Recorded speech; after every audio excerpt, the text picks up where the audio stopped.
नमस्कार शेतकरी बंधूंनो, माझं नाव सत्यनारायण मंत्री, राहणार दर्जी बोरगाव, तालुका रेणापूर, जिल्हा लातूर।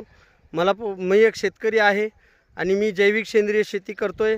माझ्या या हरभऱ्याला कसलाच खत पेरलेला नाही। पेरते वेळेस पहिलीच पेर सक्सेस झाली। लोकांनी डबल पेर केली हरभऱ्याची। फक्त स्टीमरीज बियाला बीज प्रक्रिया केली। नेटसप कंपनीचं जी स्टीमरीज आहे जैविक औषध, बियाला लावून बीज प्रक्रिया केली आणि स्टीमरीज बनवण्याच्या 3 फवारण्या झालेल्या आहेत। हा जबरदस्त हरभऱ्याचा प्लॉट किंवा हरभऱ्याचं जी रिझल्ट आहे ते बघू शकता। मी कसलाच खत वापरला तर नाही, 3 फवारण्या फक्त जैविकच्या केल्यात आणि ह्या जैविकचा एवढा मला फायदा झाला आहे।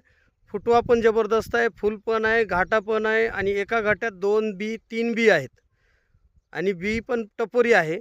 हा फायदा झाला मला जैविक औषधाचा। नेटसपच्या कंपनीचं जे स्टीमरीज बायोनॅनो आहे ह्याचा जबरदस्त रिझल्ट आलेला आहे आणि एका घाट्यात 2 बी 3 बी आहेत। घाटा पण फुगलेला आहे आणि विशेष म्हणजे हातात कवळा हातात जर कवळा जरी धरला ना तरी एक ढाळा असा बसत नाही, असा फुटवा जबरदस्त झालेला आहे। हा आहे नेटसपच्या जैविक औषधाचा मला जबरदस्त रिझल्ट आलेला आणि माझा फायदा असा झाला की खर्च कमी, रिझल्ट जबरदस्त आला। विषमुक्त शेती, रोगमुक्त जीवन। जय जवान, जय जवान, जय किसान। मी जैविक सेंद्रिय शेती करतोय, तुम्ही पण करा। धन्यवाद।